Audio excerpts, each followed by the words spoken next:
switch up from urban to touring with it set to 162 high is a pretty big jump. Ride-by-wire softens everything up. Your throttle, it basically just smooths out your throttle inputs. Doesn't really change the fuel mapping at all. So it's a lot more forgiving on urban. But when you switch up to 162 high, there's still some softening, according to guys who've done testing, dyno tuners like Shiv on the Diavel forums. I think Toon Boy, and we have another sponsor that joined the forum. Can't remember the name off the top of my head. He's also doing fuel map tuning and ride-by-wire changes. So it's one of those weird things. If you've got a ride-by-wire throttle and you set it to 100%, then the bike could be extremely twitchy and hairy, just a really harsh ride when you've got this much power.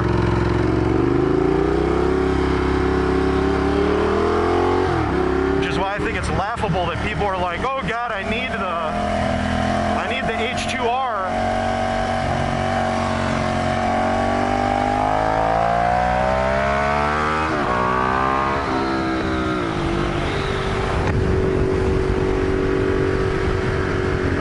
It's like nobody's using H2R power on the street. No one's even using H2, 1299, 1198.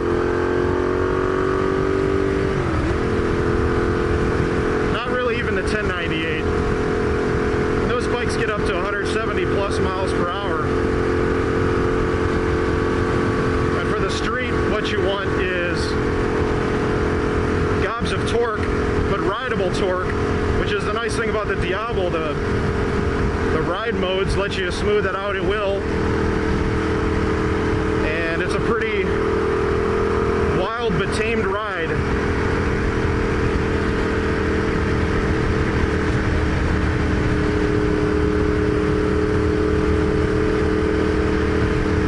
I don't see the need for a 1299. It'd be nice for all the extra electronics, but I'd rather have an 899 with all the same stuff. The 899 has just a few less foot-pounds of torque than my 1098, and I think it might have either the same amount of horsepower or a couple extra.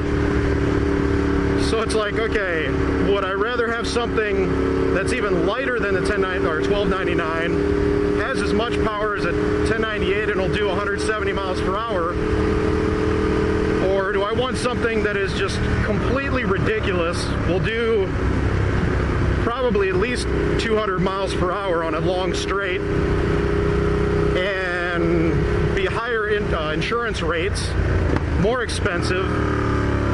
Really, the only reason to get the 1299 is because there's an S model, and you can get Öhlins straight from the factory. I do not understand why Ducati does not offer an 899S or an 848S or any smaller bikes with the Öhlins option. It just seems like they're missing out on a whole huge market of people that don't want a gigantic friggin' super or hyper bike. They just want something that's going to be extremely flickable on the street,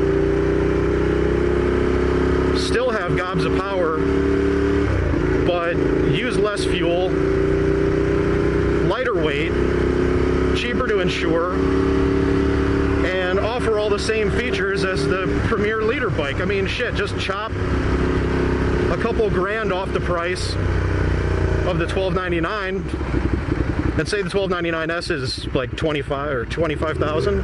Just sell the 899S for 5K more than the base 899. You can share parts with the 1299S, so it's not like you got to do a whole separate order. ECUs, you just flash a different program on. It's not hard, guys. You're just not doing it. Probably think that there's not a market when actually there is. There's a lot of track day riders that would love to have a smaller bike that with all the same stuff. So that's my point of view on gigantic bikes. If there had been a baby Diavel like $848 or $899, I probably would have gotten that instead. And actually, I might trade if they ever make one. Because having only one tire choice is kind of annoying. Although these tires are really good, just, it's a big bike. It's a lot to throw around, and when the tire flattens out, it gets really annoying. I'd rather have a 190/55. But that's a rant for another day. I'll see you guys later.